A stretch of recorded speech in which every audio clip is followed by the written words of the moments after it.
ಅಂತ್ಯ ಹಾಕೋಣ ಅನ್ನೋ ರೀತಿಯಲ್ಲಿ ಚರ್ಚೆ ನಡೆದಿರುವಂಥದ್ದು. Welcome back. ಬೀದರ್ನ ಪೀರ್ ಪಾಷಾ ಬಂಗ್ಲೆ ನ್ಯೂಸ್ 18 ಕನ್ನಡ ವಾಸ್ತವ ಸ್ಥಿತಿಯನ್ನು ಅಲ್ಲಿ ರಿಪೋರ್ಟ್ ಮಾಡೋದಕ್ಕೆ ಹೋದಾಗ ನಾವು ಟ್ರೆಸ್ ಪಾಸ್ ಮಾಡಿಲ್ಲ, ಅತಿಕ್ರಮಣ ಪ್ರವೇಶ ಮಾಡದಿದ್ದರೂ ಹುಡ್ಕೊಂಬಂದು ಅಲ್ಲಿ ರಿಪೋರ್ಟ್ ಮಾಡಿದ್ದಕ್ಕೆ ಬಂದು ಹಲ್ಲೆ ಮಾಡಿದ್ದಾರೆ. ನಮ್ಮ ಜೊತೆ ದೂರವಾಣಿ ಸಂಪರ್ಕದಲ್ಲಿ ಕೆಲವೇ ಹೊತ್ತಿನ ಮುಂಚೆ ಅಫ್ಕೋರ್ಸ್ ಅವ್ರು ಮಾತಾಡಿದ್ರು. ಜೊತೆಗೆ ಅಲ್ಲಿಂದ ಲೈವ್ ಬೈಟ್ ಕೂಡ ಬಂತು. ಸಾಗರ್ ದಂಡೋತಿ, ವೀರಶೈವ ಲಿಂಗಾಯತ ವೇದಿಕೆ ಸಂಚಾಲಕರು, ನನ್ನ ಸಹೋದ್ಯೋಗಿ ನ್ಯೂಸ್ 18ನ ವರದಿಗಾರ ಜೊತೆ ಅಲ್ಲಿದ್ದರೂ ಕೂಡ ಅವರು ಅಲ್ಲಿ ಏನಾಯಿತು ಮತ್ತೆ ಮಾತಾಡೋಣ. ದೂರವಾಣಿ ಸಂಪರ್ಕದಲ್ಲಿದ್ದಾರೆ. ಸಾಗರ್ ಅನ್ನೋರು ಕೇಳಿಸ್ತಾ ಇದೆಯಾ? ಎಲ್ಲ ಕಡೆ ನ್ಯೂಸ್ 18ಗೆ ಸಪೋರ್ಟ್ ಮಾಡ್ತಿದ್ದಾರೆ. ಮಾಧ್ಯಮದವ್ರು ಯಾರೇ ಹೋದ್ರು ಕೂಡ ಈ ತರದ್ ಆಗಬಾರ್ದು. ಬಿಕಾಸ್ ನಾವೇನ್ ತಪ್ಪು ಕೆಲಸ ಮಾಡ್ತಿದೀವ? ಏನ್ ಗನ್ ಹಿಡ್ಕೊಂಡು ಹೋಗಿದೀವ ಅಲ್ಲಿ? ಇಲ್ಲ ಸರ್, ಇಲ್ಲ ಸರ್. ಇದೊಂದು ಪಾಕಿಸ್ತಾನಕ್ಕೆ ಹೋದಂಗೆ ಆಗಿದೆ ಸರ್ ಇವತ್ತು. ನಮ್ಮ ನಾಡು, ನಮ್ಮ ಜಾಗ, ಅಲ್ಲಿರುವ ವಾಸ್ತವ ಸ್ಥಿತಿ ಹೇಳಕ್ ಹೋಗಿದ್ದಕ್ಕೆ ಇನ್ಯಾರೋ ಬಂದು ಅಟ್ಯಾಕ್ ಮಾಡ್ತಾರೆ. ಹೆಂಗಿದೆ ನೋಡಿ. ಹೆಂಗೆ ಇವ್ರಿಗೆ ಇಷ್ಟೊಂದು ಧೈರ್ಯ ಬರುತ್ತೆ? ಹೆಂಗೆ ಇವ್ರಿಗೆ ಇಷ್ಟೊಂದು ಈ ಫೀಲ್ ಬರುತ್ತೆ ಅವ್ರಿಗೆ? ಭಯ ಹುಟ್ಟಿದೆ ಸರ್, ಭಯ ಹುಟ್ಟಿದೆ ಅವ್ರಿಗೆ. ಏನಾಗ್ತಿದೆ ಅಲ್ಲಿ? ಯಾರಿದ್ದಾರೆ ಹಿಂದಿರೋರು? ಏನದು ಸರ್? ಹಿಂದಿರೋದು ಅದೇ ಸರ್, ಒಂದು ದೊಡ್ಡ ಸಮುದಾಯ, ಒಂದು ದೊಡ್ಡ ಬಳಗನೇ ಇದೆ ಸರ್ ಅದರ ಹಿಂದೆ. ಈಗ ಯಾರು ಇದ್ರ ಬಗ್ಗೆ ಧ್ವನಿ ಎತ್ತಿದ್ದಕ್ಕೆ ನಿಮ್ಗೇನು ಫೋನ್ ಮಾಡ್ತಿದಾರಾ, ಮೆಸೇಜ್ ಮಾಡ್ತಿದಾರಾ, ಇನ್ಯಾರು ಏನೋ ಹೇಳ್ತಿದಾರಾ? ಇಲ್ಲ ಸರ್, ಇನ್ನುವರೆಗೇನು ಹೇಳ್ತಾ ಇದ್ದಿಲ್ಲ. ನಮ್ದು ಸಂಘಟನೆಯವರು ಮಾಡ್ತಾ ಇದ್ದಾರೆ. ನಮ್ದು ಪ್ರದೀಪ್ ಕಂಕನವಾಡಿ ಅಂತ ಹೇಳಿ ರಾಷ್ಟ್ರೀಯ ಅಧ್ಯಕ್ಷರು, ನೀನು ಹಾಸ್ಪಿಟಲ್ಗೆ ಹೋಗು ಅಂತ ಹೇಳ್ತಾ ಇದಾರೆ. ಅವರು ಕೂಡ ಈಗ ಒಂದು ಸಣ್ಣದ ಒಂದು ಮೆಸೇಜ್ ಕೊಟ್ಟಿದ್ದಾರೆ ಅಂತ ಇಟ್ಕೊಳ್ಳೋಣ. ಅಂದ್ರೆ ಈ ತರ ಹಲ್ಲೆ ಮಾಡಿದ್ರೆ ಸುಮ್ಮನೆ ಆಗ್ತಾರೆ ಇವರು ಅಂತ. ನಾವಂತೂ ಸುಮ್ಮನೆ ಆಗಲ್ಲ, ಅದಂತೂ ನಿಜ. ಕರೆಕ್ಟಾ? ಹೌದು ಸರ್. ಏನಿದೆ ತೋರಿಸ್ತೀವಿ. ಹೌದು ಸರ್. ನಾವೇನ್ ಅಲ್ಲಿ ನಿರ್ಣಯ ಕೊಡಕ್ ಹೋಗಿದ್ವಾ? ಇಲ್ಲ ಸರ್, ಇಲ್ಲ. ಇಲ್ಲ ಅಲ್ವಾ? ಅಲ್ಲಿ ಏನಿದೆ ವಾಸ್ತವ ಸ್ಥಿತಿ ಹೇಳಕ್ ಹೋಗಿದ್ವಿ. ಹೋಗ್ಲಿ, ಒಳಗೆ ಹೋಗ್ಬಿಟ್ಟಿದ್ಯೋ ಪರ್ಮಿಷನ್ ಇದೆ, ಅದು ಇಲ್ವಲ್ಲ. ಹಾಗಾದ್ರೆ ಇವ್ರು ಯಾಕೆ ಮಾಡ್ಬೇಕು ಹಿಂಗೆ? ಹೌದು. ಅಲ್ಲಿ ಪೊಲೀಸ್ನವರಾಗ್ಲಿ ನಾಯಕರಾಗ್ಲಿ ಯಾರು ಹೇಳೋರು ಕೇಳೋರು ಇಲ್ವಾ? ಅದೇ ಆಗ್ಬಿಟ್ಟಿದೆ ಸರ್. ಯಾಕೆ ಇಷ್ಟೊಂದು ಬೇಜಾರಲ್ಲಿದ್ದೀರಿ? ಸರ್ ಬೇಜಾರೇನಿಲ್ಲ ಸರ್, ಈ ತರ ಆಗ್ಬಾರ್ದಾಗಿತ್ತು. ಇದೇನು ಶಾಂತಿಯನ್ನ ನಮ್ಮ ಬಸವಣ್ಣವರು ಈ ನೆಲದಲ್ಲಿ ನಿಂತ ಶಾಂತಿಯನ್ನ ಇಡೀ ಜಗತ್ತಿಗೆ ಏನಂದ್ರೆ ವಿಸ್ತರಿಸಿದ್ರು. ನಮ್ಮ ವಿಶಾಲ ಹೃದಯತನವೇ ಇವತ್ತಿಷ್ಟೆಲ್ಲ ಒದ್ದಾಡ್ತಿರೋದನ್ನ ನಾವಂತ ಅನಿಸ್ತಿದೆ. ಒಂದ್ ನಿಮಿಷ ಹಾಗೆ ಸಾಗರ್ ದಂಡೋತಿರೆ ದೂರವಾಣಿ ಸಂಪರ್ಕದಲ್ಲಿ ನಮ್ಮ ಜೊತೆ ಪ್ರದೀಪ್ ಕಂಕಣವಾಡಿ, ರಾಷ್ಟ್ರೀಯ ಅಧ್ಯಕ್ಷರು, ವೀರಶೈವ ಲಿಂಗಾಯತ ಸಂಘಟನಾ ವೇದಿಕೆಯವರಿದ್ದಾರೆ. ಪ್ರದೀಪ್ ಅವರೇ ನಮಸ್ಕಾರ ರೀ. ಸರ್ ನಮಸ್ಕಾರ. ನಮಸ್ಕಾರ. ಇದಕ್ಕೆ ಏನನ್ಬೇಕು ನೀವು? ಏನಂತೀರಿ ನೀವು? ಸರ್, ಇದು ಜಾತ್ಯತೀತಗಳ ನಾಡು ಮತ್ತೆ ಜಾತ್ಯತೀಯನ್ನ ಕಲ್ಪನೆ ಕೊಟ್ಟಂತ ನಾಡಿನಲ್ಲಿ ಈ ತರ ಆಗ್ತಾ ಇರೋದು, ಅದು ಮತ್ತೆ ವರದಿಗಾರರ ಮೇಲೆ ಹಲ್ಲೆ ಆಗ್ತಾ ಇರೋದು, ಇದು ಘೋರ ಅನ್ಯಾಯ. ತಪ್ಪೇನ್ ನಮ್ದು ಇಲ್ವಲ್ಲ ಸರ್? ನೀವು ಸತ್ಯತೆನ ತಿಳ್ಸಕ್ ಹೋದವ್ರ ಮೇಲೆ ಹಲ್ಲೆ ಆಗ್ತಾ ಇದೆ ಅಂದ್ರೆ ಅಲ್ಲಿ ಸತ್ಯ ಬೇರೆ ಇದೆ. ಇದನ್ನು ಸುಳ್ಳು ಮಾಡ್ಲಿಕ್ಕೆ ಈ ತರ ಹಲ್ಲೆಗೆ ಮುಖಾಂತರ, ದಬ್ಬಾಯಿಕೆ ಮುಖಾಂತರ ನಮ್ಮ ರಾಜ್ಯದಲ್ಲಿ ದಬ್ಬಾಯಿಕೆ ನಡೆಸ್ತಾ ಇದ್ದಾರೆ. ಬಲವಂತವಾಗಿ ನಾವು ಒಳಗೋಗಿಲ್ವಲ್ಲ, ಹೋಗೇ ಇಲ್ವಲ್ಲ. ಸರ್, ನೀವು ರಿಪೋರ್ಟರ್ ನೀವು ಏನ್ ಮಾಡ್ತಿದಾರ, ಸತ್ಯ ವರದಿಯನ್ನ ಮಾಡ್ತಾ ಇದಾರ ಸಮಾಜದ. ನಾನು ನಿನ್ನೆ CP ಅವರಿಗೂ ಹೇಳಿದೆ ಅಲ್ಲಿ ಲೋಕಲ್, ಸರ್ ಈ ತರ ಎಲ್ಲ ವಿಸ್ತಾರ ಆಗ್ತಾ ಇರೋದ್ರಿಂದ ಅದ್ರ ಬಗ್ಗೆ ತಾವು ಒಂದ್ ಸ್ವಲ್ಪ ಎಚ್ಚರ ಇರೋದು ಒಳ್ಳೇದಂತ. ಇವತ್ತು CP ಅವರಿಗೆ 10 ಸಲ ಫೋನ್ ಮಾಡಿದೀನಿ, ರಿಸೀವ್ ಮಾಡಿಲ್ಲ. PSI ಅವರು ಅದಕ್ಕೆ ಸರಿಯಾಗಿ ರೆಸ್ಪಾನ್ಸ್ ಮಾಡ್ತಲ್ಲ. ಅದೇ DSP ಸರ್ ಮತ್ತೆ SP ಸರ್ಗೆಲ್ಲ ಮಾತಾಡಿದ್ರೆ ಅವರೆಲ್ಲ ಸರಿಯಾಗಿ ರೆಸ್ಪಾನ್ಸ್ ಮಾಡ್ತಿದ್ದಾರೆ. ಅಲ್ಲಿ ಕಾನೂನು ಸಹಿತ ಉಲ್ಲಂಘನೆ ಆಗ್ತದಲ್ಲ, ಯಾಕಂತ ನಮ್ಗೆ ಅರ್ಥ ಆಗ್ತದೆ. ವಾಸ್ತವ ಸ್ಥಿತಿಯನ್ನ ಹೇಳುವುದಕ್ಕೆ ನಾವು ಇಷ್ಟೊಂದು ಭಯ ಪಡ್ಬೇಕಾ ಪ್ರದೀಪ್ ಅವರೇ? ಸರ್, ಇದು ಅರ್ಥನ ಆಗ್ತಲ್ಲ. ಮತ್ತೆ ಇನ್ನೊಂದು ಹೇಳ್ತೀನಿ, ಇಲ್ಲಿ ನಾವು ಮಾಡ್ತಾ ಇರೋದು ಹೋರಾಟ ಯಾವ್ದಂದ್ರೆ ಮಠಾಧೀಶರ ನಡೆ ಮೂಲ ಅನುಭವ ಮಂಟಪದ ಕಡೆ. ಇದು ಮಠಾಧೀಶರ ಅಂದ್ರೆ ಶಾಂತಿಯುತವಾಗಿ ಮತ್ತೆ ಅಲ್ಲಿ ಒಂದು ಧರ್ಮ ಸಭೆ ಮಾಡಿ ಅಲ್ಲಿ ನಿರ್ಣಯ ತೆಗೆದುಕೊಳ್ಳುವಂತದ್ದು. ಇಲ್ಲಿ ಯಾವುದೇ ತರ ಒಂದು ನಾವು ಉದ್ಯೋಗಕ್ಕೆ ಹೋಗೋದಂತೂ ಅಥವಾ ಒಂದು ಘೋರ ಪ್ರತಿಭಟನೆ ಆಗೋದು ಯಾವುದೂ ಇಲ್ಲಲ್ಲ. ಜೊತೆಗೆ ನಾವು ನ್ಯೂಸ್ 18 ಹೋಗಿರೋದು ಇದು ಅನುಭವ ಮಂಟಪವೇ ಅಂತ ಹೇಳುವುದಕ್ಕೂ ಅಲ್ಲ, ಅಥವಾ ಇದು ಪೀರ್ ಬಂಗ್ಲೆ ಅಂತ ಹೇಳುವುದಕ್ಕೂ ಅಲ್ಲ. ಈ ತರ ಅಭಿಯಾನ ನಡೀತಾ ಇದೆ. ಏನಿದೆ ವಾಸ್ತವ ಸ್ಥಿತಿ ತೋರ್ಸಕ್ ಹೋಗಿದ್ದೀವಿ. ಅದು ನಿರ್ಣಯ ಆಗೋದು ಕೋರ್ಟ್ ಅಲ್ಲಿ ಅಥವಾ ಇನ್ನೇನೋ ಮುಂದಕ್ಕೆ, ಆಮೇಲೆ ಅದು ಬೇರೆ ವಿಚಾರ. ಸರ್ಕಾರಕ್ಕೆ ಬಿಟ್ಟಿದ್ದು, ಕೋರ್ಟ್ಗೆ ಬಿಟ್ಟಿದ್ದು. ಆದ್ರೆ ಇದನ್ನ ತೋರಿಸೋದಕ್ಕೆ, ವಾಸ್ತವ ಸ್ಥಿತಿ ಹೇಳುವುದಕ್ಕೂ ಆಗಲ್ಲ ಅಂದ್ಮೇಲೆ ಇದೆಂತ ನಾಡಲ್ಲಿದ್ದೀವಿ ಹಂಗಾರೆ? ಇನ್ ಬೇರೆ ದೇಶದಲ್ಲ ಇದೀವಿ? ಇದು ಘೋರವಾಗಿ ನಾ ಖಂಡಿಸ್ತೇನೆ. ರಿಪೋರ್ಟರ್ ಮೇಲೆ ಈ ತರ ಅನ್ಯಾಯ ಆಗ್ಲೇಬಾರದು. ನಾವು ಸಂಪೂರ್ಣವಾಗಿ ನಾವು ಇದಕ್ಕೆ ಏನ್ ಮಾಡ್ತೀವಿ, ಹೋರಾಟ ಮಾಡೇ ಮಾಡ್ತೀವಿ. ಇದು ಯಾವುದೇ ತರ ನಿಮ್ ನ್ಯೂಸ್ 18 ಮಾಡ್ತಾ ಇರೋದು ಯಾವುದೇ ತರ ತಪ್ಪಲ್ಲ. ಸತ್ಯಾಸತ್ಯತೆನ ತಿಳಿಸ್ತಾ ಇದ್ರೆ ಸತ್ಯಕ್ಕೆ ಇದಾಗಿರುವಂತದ್ದು ಅನ್ಯಾಯ. ಇದಕ್ಕೆ ಸರ್ಕಾರ ತಕ್ಷಣ ಕಾನೂನು ಕ್ರಮ ತೆಗೆದುಕೊಳ್ಳಬೇಕು. ಪ್ರದೀಪ್ ಕಂಕಣವಾಡಿ ಅವರೇ, ಅಫ್ಕೋರ್ಸ್ ನೀವು ಹೋರಾಟಗಾರರು ಮಾಡ್ತಿದ್ದೀರಿ. ಈ ತರದೊಂದು ಅಭಿಯಾನ ಶುರುವಾಗೋದಕ್ಕೆ ಹಲವಾರು ಪುರಾವೆಗಳು ಇರುತ್ತೆ. ಬಟ್ ಅವ್ರ ಹತ್ರ ಅದಿದ್ರೆ ಕೊಡ್ಬೋದಲ್ವಾ? ಈ ತರದ್ ಯಾಕೆ ಮಾಡ್ಬೇಕು? ಸರ್, ಅದು ಸತ್ಯ ಮರೆ ಮತಕ್ಕೆ ಮಾಡ್ತಾ ಇರೋದು ಅವರೆಲ್ಲರೂ. ದಬ್ಬಾಯಿಕೆ ಮಾಡೋರು ಯಾರು? ಸತ್ಯ ಮರೆ ಮತಕ್ಕೆ. ಸತ್ಯ ಇದ್ದವರು ಸತ್ಯ ತೋರಿಸ್ತಾರೆ, ದಾಖಲಾತಿ ಮುಖಾಂತರ ತೋರಿಸ್ತಾರೆ. ಆ ದಾಖಲಾತಿ ಕೊಡ್ಬೋದಿತ್ತಲ್ವ ಅವರು? ರಿಪೋರ್ಟರ್ ಮೇಲೆ ಹಲ್ಲೆ ಮಾಡೋದು, ಅಮಾಯಕರ ಮೇಲೆ ಹಲ್ಲೆ ಮಾಡೋದು ಯಾವ ಇದು ಅನ್ಯಾಯ? ಇವ್ರಿಗೆ ಮಾತ್ರ ದಬ್ಬಾಯಿಕೆ ಮತ್ತೆ ಇವ್ರ ಮೇಲೆ ಹೊಡೆಯಕ್ ಮಾತ್ರ ಬರುತ್ತಾ? ಒಂದು ಪ್ರೀತಿ ಶಾಂತಿಯುತಂದು ಮಾಡಕ್ಕಾಗಲ್ಲ ಇವ್ರಿಗೆ ಅಲ್ಲಿರೋರಿಗೆ. 15-20 ಜನ ಒಬ್ಬ ಏಕ ವ್ಯಕ್ತಿಯಲ್ಲಿ ಹೋದಾಗ ರಿಪೋರ್ಟ್ ಮಾಡಕ್ ಹೋದಾಗ ಅವ್ನು ಹೊಡೆದ್ರೆ ಅವನ ಪರಿಸ್ಥಿತಿ ಏನಾಗಬಹುದು ಅಲ್ಲಿ ಅಲ್ವಾ ಸರ್? ಕರೆಕ್ಟ್. ಇಂಥ ಅಲ್ಲಿ ಘೋರ ಅನ್ಯಾಯಕ್ಕೆ ರಾಜ್ಯ ಸರ್ಕಾರ, ರಾಜ್ಯದ ಎಲ್ಲಾ ಜನತೆ ಮತ್ತೆ ಎಲ್ಲಾ ಮಠಾಧೀಶರು, ಎಲ್ಲಾ ಮುಖಂಡರು ಸಹಿತ ನೋಡ್ತಾ ಇದಾರೆ. ಅದಕ್ಕೆಲ್ಲರೂ ತಕ್ಷಣ ನಿರ್ಧಾರ ತೆಗೆದುಕೊಂಡು ಸಮಾಜಕ್ಕೆ ಒಂದು ಶಕ್ತಿ ತುಂಬುವಂತ ಕೆಲಸ ಮಾಡ್ಬೇಕಾಗಿದೆ. ಮತ್ತೆ ಅವ್ರು ಯಾರು ಗೊತ್ತಾಗಬೇಕಲ್ಲ, ಯಾರು ಕಿಡಿಗೇಡಿಗಳು, ಯಾರು ಆತರ ಹಲ್ಲೆ ಮಾಡಿದವ್ರು ಯಾರು, ಅವ್ರನ್ನೇನ್ ದುಷ್ಕರ್ಮಿಗಳು ಅಂತ ಕರಿಬೇಕಾರೆ, ಏನ್ ಕರಿಬೇಕು ಅವ್ರನ್ನ? ಸರ್, ಇದು ಗುಂಡ ರಾಜ್ಯ ಆದಂಗೆ ಆಗ್ತಾ ಇದೆ. ಗುಂಡ ಬಸವ ಕಲ್ಯಾಣ ಆಗಬಾರ್ದು. ನಾವು ಶಾಂತಯುತವಾಗಿ ಬಸವನ ಜಾತ್ಯಾತಿಗಳ ನಾಡ ಕಟ್ಟಿದ್ದು ಅದೇ ತರ ಇರಬೇಕಂತೂ ನಮ್ಮೆಲ್ಲರ ಬಯಕೆ ಮುಂದೂ ಕೂಡ ಇರುತ್ತೆ, ಹಿಂದೆಯೂ ಕೂಡ ಇದೆ. ಬಟ್ ಅಂತ ಕೆಲವೊಂದು ಕಿಡಿಗೇಡಿಗೆ ತಕ್ಷಣಕ್ಕೆ ಕಾನೂನು ಕ್ರಮ ತೆಗೆದುಕೋಬೇಕು ರಾಜ್ಯ ಸರ್ಕಾರ. ಆ ಜಾಗದಲ್ಲಿ ಇಷ್ಟೆಲ್ಲ ನಡೀತಿದ್ರು ಯಾಕೆ ಸೈಲೆಂಟ್ ಸರ್ ಜಿಲ್ಲಾಡಳಿತ? ಜಿಲ್ಲಾಡಳಿತ ಏನ್ ಅರ್ಥ ಮಾಡ್ಕೊಂಡಂತ ನಮಗ್ ಗೊತ್ತಿಲ್ಲ ಸರ್.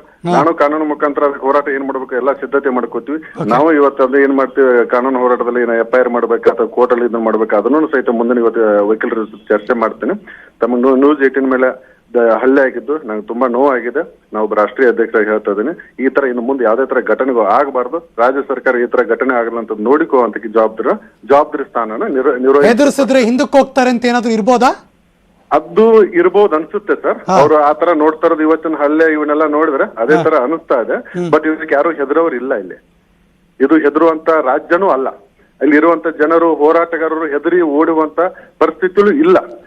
ಬ್ಲಡ್ ಅಲ್ಲೇ ಇಲ್ಲ ನಮ್ಗೆ. ಬ್ಲಡ್ ಅಲ್ಲಿ ಇಲ್ಲ. ಮತ್ತೆ ಇನ್ನೊಂದು, ನಮ್ಮ ಮೂಲ ಸ್ಥಾನಗಳು ಯಾವ್ದಿದಾವೆ ಅದನ್ನ ಪಡೆದುಕೊಳ್ಳುವಂತ ಕೆಲಸವನ್ನು ಎಲ್ಲರೂ ಮಾಡ್ತಾ ಇದಾರೆ.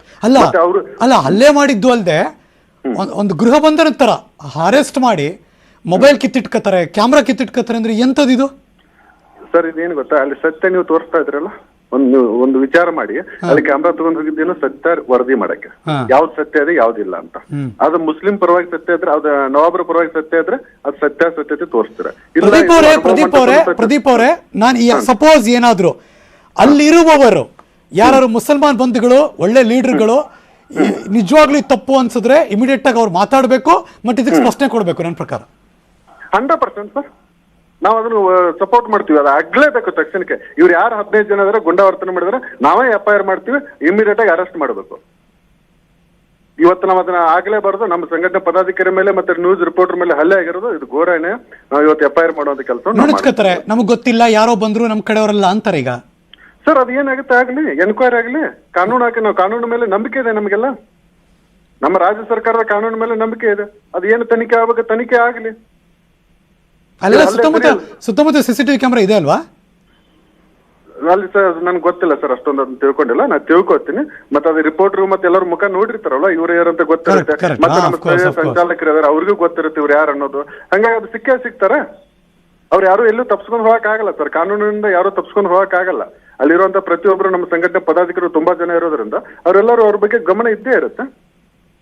ಈ ಅಭಿಯಾನ ಇನ್ನೂ ತೀವ್ರಗೊಳ್ಳುತ್ತೆ ಈ ತರದೆಲ್ಲ ಬಿಹೇವ್ ಮಾಡಿದ್ರೆ ಸರ್. ಇದು ದೊಡ್ಡ ಪ್ರಮಾಣದಲ್ಲಿ ಹೋರಾಟಕ್ಕೆ ಸ್ಟಾರ್ಟ್ ಆಗುತ್ತೆ ಸರ್. ಇದು ಥ್ಯಾಂಕ್ ಯು ಪ್ರದೀಪ್ ಕಂಕಣವಾಡಿ, ರಾಷ್ಟ್ರೀಯ ಅಧ್ಯಕ್ಷರು, ವೀರಶೈವ ಲಿಂಗಾಯತ ಸಂಘಟನಾ ವೇದಿಕೆಯವರು. ಇದ್ರ ಬಗ್ಗೆ ಸ್ಟ್ರಿಕ್ಟ್ ಆಗಿ ಜಿಲ್ಲಾಡಳಿತ ಮತ್ತು ಅದಕ್ಕೆ ಸಂಬಂಧಪಟ್ಟವರು ನಿರ್ಣಯ ತಗೋಬೇಕು, ಆಕ್ಷನ್ ತಗೋಬೇಕು. ಈ ಥರದ್ದು ಮಾಡೋದು ಸರಿಯಲ್ಲ. ಸಾಗರ್ ದಂಡೋತಿ ಹಲ್ಲೆಗೊಳಗಾದವರು ನಮ್ಮ ಜೊತೆ ದೂರವಾಣಿ ಸಂಪರ್ಕ. ಸಾಗರ್ ಧ್ವನಿ ಕೇಳಿಸ್ತಾ ಇದೆಯಾ? ಸರ್ ಕೇಳ್ತಾ ಇದೆ ಸರ್. How are you? ಈಗ ನಿಮ್ಮ ಸ್ಥಿತಿ ಹೇಗಿದೆ, ಹೆಂಗಿದ್ದೀರಿ ಸರ್? ಇಲ್ಲಿ ಫಸ್ಟ್ ಏಡ್ ಆಯ್ತಾ? ಅಜ್ಞಾತ ಸ್ಥಳದಲ್ಲಿ ಇದ್ದೀನಿ ಸರ್. ಅಜ್ಞಾತ ಸ್ಥಳ ಯಾಕ್ರಿ ಸರ್? ಹುಡುಕ್ತಾ ಇದಾರಂತೆ ಸರ್ ನನಗೆ. ಯಾಕೆ? ನನ್ನನ್ನು ಹಲ್ಲೆ ಮಾಡೋಕೆ ಹುಡುಕ್ತಾ ಇದಾರಂತೆ, ಇನ್ನೂ ಹುಡುಕ್ತಾ ಇದ್ದಾರೆ. ಮಾಡಿರೋ ತಪ್ಪೇನು? ನೀವೇನಾದ್ರು ಕೊಲೆ ಮಾಡಿದೀರಾ, ದರೋಡೆ ಮಾಡಿದೀರಾ? ಸರ್, ಸತ್ಯನ ಹೊರಗಾಕ್ಲಕ್ ಪ್ರಯತ್ನ ಪಟ್ಟಿನಿ ಅಷ್ಟೇ ಸರ್. ಈಗ ತಪ್ಪು ಮಾಡಿಲ್ಲ. ನಾನೇನು ಟೆರರಿಸ್ಟ್ ಅಲ್ಲ, ನಾನು ಭಯೋತ್ಪಾದಕ ಅಲ್ಲ ಸರ್. ಈ ತರ ಮಾಡ್ತಾ ಇದ್ದಾರೆ ಸರ್. ಇದು ಶಾಂತಿ ನಾಡು ಸರ್, ಇದು ಬಸವ ಕಲ್ಯಾಣ. ಈಗ ಅಶಾಂತಿಯನ್ನ ಹುಡುಕ್ತಾ ಇದ್ದಾರೆ ಸರ್ ಅವರು. ಯಾರು ಹುಡುಕ್ತಿರೋ ನಿಮ್ಗೆ? ಸರ್, ಅಲ್ಲಿರೋ ಮುಖಂಡರು ಹೇಳ್ತಾ ಇದಾರೆ ಸರ್, ಎಲ್ಲ ಹುಡುಕ್ತಾ ಇದಾರಂತೆ. ನಾನು ಎಲ್ಲಿದ್ದಾನೆ ಸಾಗರ್ ದಂಡೋತಿ ಅಂತ ಹೇಳ್ತಾ ಇದಾರೆ. ಎಲ್ಲ ಫೋನ್ ಮಾಡ್ತಾ ಇದಾರೆ ಎಲ್ಲ ಹುಡುಗರಲ್ಲಿ. ಏನಾಗಿದೆ ಕೇಳತ್ತಾರೆ, ಎಲ್ಲ ಹುಡುಕ್ಲತ್ತಾರಂತೆ. ಸೊ ನೀವೀಗ ಅಜ್ಞಾತ ಸ್ಥಳದಲ್ಲಿ ಇದ್ದೀರಿ? ಹೌದು ಸರ್. ನಿಮ್ಗೆಲ್ಲ ಸೆಕ್ಯೂರ್ ಇದೆಯಾ? ಇದೆ ಸರ್, ಹುಡುಗರು ಇದಾರೆ, ನಮ್ದೆಲ್ಲ ಇದು ಇದೆ ಸರ್. ಏನು ತೊಂದರೆ ಇಲ್ವಾ? ಏನು ತೊಂದರೆ ಇಲ್ಲ. ಫಸ್ಟ್ ಏಡ್ ಆಯ್ತಾ ನಿಮ್ಗೆ? ಆಯ್ತು ಸರ್, ಆಯ್ತು. ಅಂದ್ರೆ ಇದು ಎಲ್ಲಿ ಗಾಯ, ಮುಖಕ್ಕೆಲ್ಲ ಆಗಿತ್ತಾ? ಎಲ್ಲಿ ಹೊಡೆದಿದ್ದವರು? ಹೌದು ಸರ್, ಮುಖಕ್ಕೆ ಕೈಗೆ ಹೊಡೆದಿದ್ದಾರೆ ಸರ್. ಈಗ ಎಳೆದಾಡಿದ್ದಾರೆ ಸರ್. ಪೊಲೀಸರಿಗೆ ಇನ್ಫಾರ್ಮ್ ಮಾಡಿದ್ರ ಸಾಗರ್ ಅವರೇ? ಮಾಡಿದೀನಿ ಸರ್, ಮಾಡಿದೀನಿ. ಅದೇ ಬರ್ತಾ ಇದೀನಿ, ನೀವು ಅಲ್ಲಿಂದ ಬರ್ರಿ, ಅದು ಪ್ರೈವೇಟ್ ಜಾಗ, ಅಲ್ಲಿ ಹೋಗ್ಬಾರ್ದು ಅಂತ ಅವರೇ ನಮಗೆ ಇದು ಮಾಡಿದ್ದಾರೆ ಸರ್. ನಾನು ಒಳಗಡೆ ಹೋಗಿದ್ದಿಲ್ಲ, ಏನಿಲ್ಲ.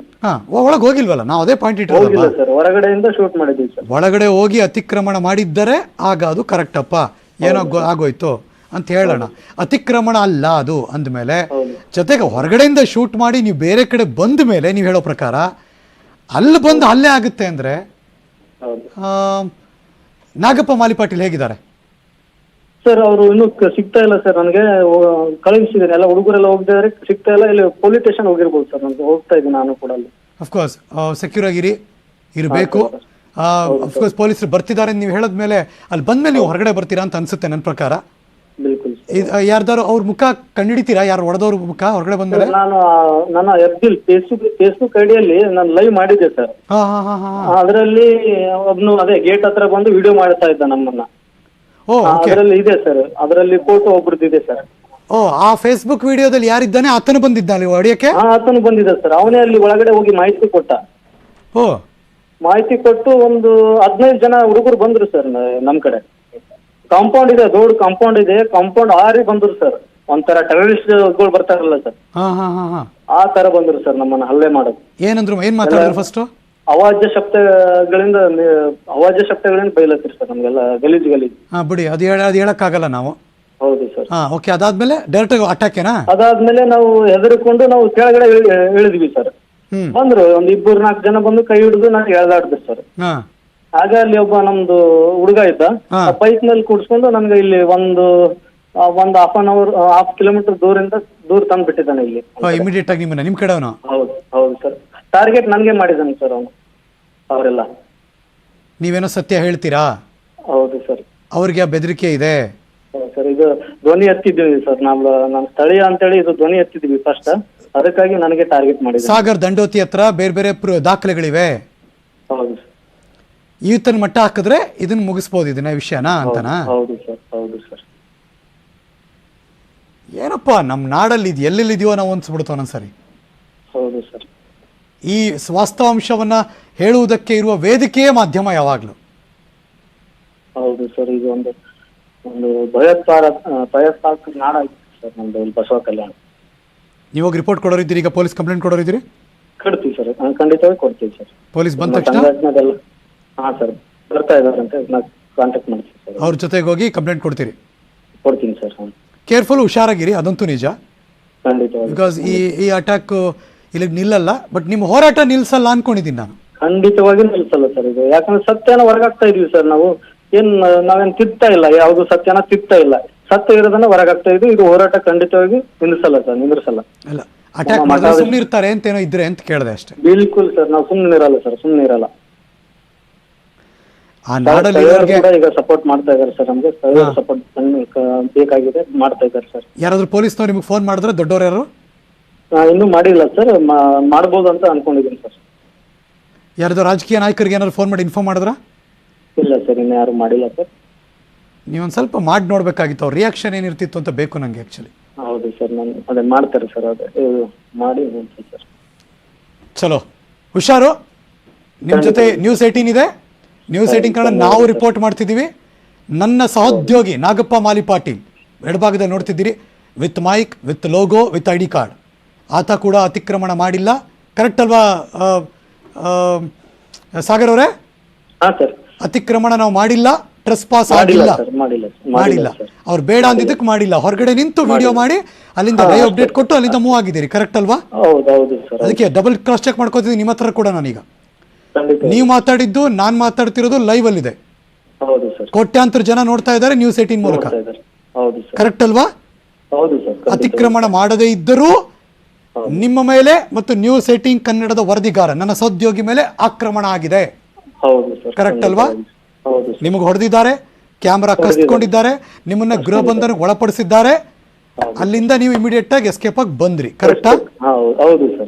ನಿಮ್ಮ ಮೊಬೈಲ್ ಎಲ್ಲ ಕಿತ್ತಿಟ್ಕೊಂಡಿದ್ದೀರಿಗೆಲ್ಲ ಇದೆಯಾ ನಿಮ್ಮ ಹತ್ರ? ಇಲ್ವಾ ಅದು? ಇಲ್ಲ, ನನ್ನ ಮೊಬೈಲ್ ಎಲ್ಲ ವರದಿಗಾರ ಮೊಬೈಲ್ ಕಿತ್ಕೊಂಡಿದ್ದಾರೆ ಸರ್. ಇದು ನಿಮ್ಮ ಹತ್ರ ಇಲ್ವೇ ಇಲ್ಲ ಈಗ ಅದು? ವರದಿಗಾರ ಮೊಬೈಲ್ ಕಿಸ್ಕೊಂಡಿದ್ರು, ಇವಾಗ ಕೊಟ್ಟಿರಬಹುದು. ನನ್ನ ಹತ್ರ ಲ್ಯಾಪ್ಟಾಪ್ ಇದೆ, ಕಸ್ಕೊಳಕ್ ಬಂದ್ರು, ನಾವು ಓಡ್ ಬಂದ. ಬಟ್ ನಿಮ್ಮ ಮೊಬೈಲ್ ಇಲ್ಲ ನಿಮ್ಮ ಹತ್ರ? ನಿಮ್ಮ ಹತ್ರ? ನನ್ನ ಹತ್ರ ಇದೆ ಸರ್, ನನ್ನ ಹತ್ರ ಮೊಬೈಲ್ ಇದೆ ಸರ್. ಇದೆ. ವರದಿಗಾರದು ಲ್ಯಾಪ್ಟಾಪ್ ಏನಿದೆ ನನ್ನ ಹತ್ರನೇ ಇದೆ ಸರ್. But mobile ಕಿತ್ತಿಟ್ಕೊಂಡಿದ್ದಾರೆ. ಹೌದು ಸರ್. ಹ್ಮ್ ಲ್ಯಾಪ್ಟಾಪ್ ತಗೊಂಡು ನಾವು ಓಡಿ ಬಂದೆ ಸರ್ ಈ ಕಡೆ. ನೋಡೋಣ ನೆಕ್ಸ್ಟ್ ಏನ್ ಡೆವಲಪ್ಮೆಂಟ್ ಆಗುತ್ತೆ ಅಂತ. ಥ್ಯಾಂಕ್ ಯು ಸಾಗರ್ ದಂಡೋತಿ ಅವರೇ, ವೀರಶೈವ ಲಿಂಗಾಯತ ವೇದಿಕೆ ಸಂಚಾಲಕರು, ಹಳೆಗೋದಾದರು. ಈಗ ಅವರೊಂದು ಅಜ್ಞಾತ ಸ್ಥಳದಲ್ಲಿದ್ದಾರೆ, ಪೊಲೀಸರು ಬರೋ ತನಕ. ಅದಾದ್ಮೇಲೆ ಅವರು ಸೇಫಾಗಿ ಮೂವ್ ಆಗ್ತಾರೆ. ಬಟ್ ಸ್ಟಿಲ್ ಇದು ಮಾಧ್ಯಮ ಸ್ವಾತಂತ್ರ್ಯಕ್ಕೆ ತಂದಿರುವ ಧಕ್ಕೆಯೇ ಈ ಥರದ ಆಕ್ರಮಣ ಮಾಡೋದು, ಈ ಥರ ರಿಪೋರ್ಟ್ ಮಾಡಬಾರ್ದು ಅಂತ ತಡೆಯೊಡ್ಡುವುದು. ನೋಡೋಣ ಎಲ್ಲಿಗೋಗುತ್ತೆ ಅಂತ. ತುಂಬ ಜನ ಈಗಾಗಲೇ ಟ್ವೀಟ್ ಮಾಡ್ತಿದ್ದಾರೆ, ಸಪೋರ್ಟ್ ಮಾಡ್ತಿದ್ದಾರೆ. #I support News18 Kannada. ಇಲ್ಲಿಗೆ ಈ ಕ್ಷಣದ ನ್ಯೂಸ್ ಮುಗಿಸಿ ನಾನು ಹೋಗಿ ಬರ್ತೀನಿ. ಆದರೆ ನಮ್ಮ ಸುದ್ದಿ ನಿಲ್ಲಲ್ಲ, ನಮ್ಮ ಗ್ರೌಂಡ್ ರಿಪೋರ್ಟ್ ನಿಲ್ಲಲ್ಲ. ವಾಸ್ತವ ಸ್ಥಿತಿಯನ್ನು ಸದಾ ನಿಮ್ಮ ಮುಂದೆ ಇಡುತ್ತೆ News18 ಕನ್ನಡ. ಮತ್ತೆ ಸಿಗ್ತೀನಿ ಮುಂದಿನ ಸುದ್ದಿಗಳಲ್ಲಿ. ಪಕ್ಕಾ ನ್ಯೂಸ್ಗೆ ನೀವು ಯಾವಾಗಲೂ ನೋಡ್ತಾ ಇರಿ News18 ಕನ್ನಡ. ಜಾಲ ನಮ್ಮದು, ಬಲ ನಿಮ್ಮದು.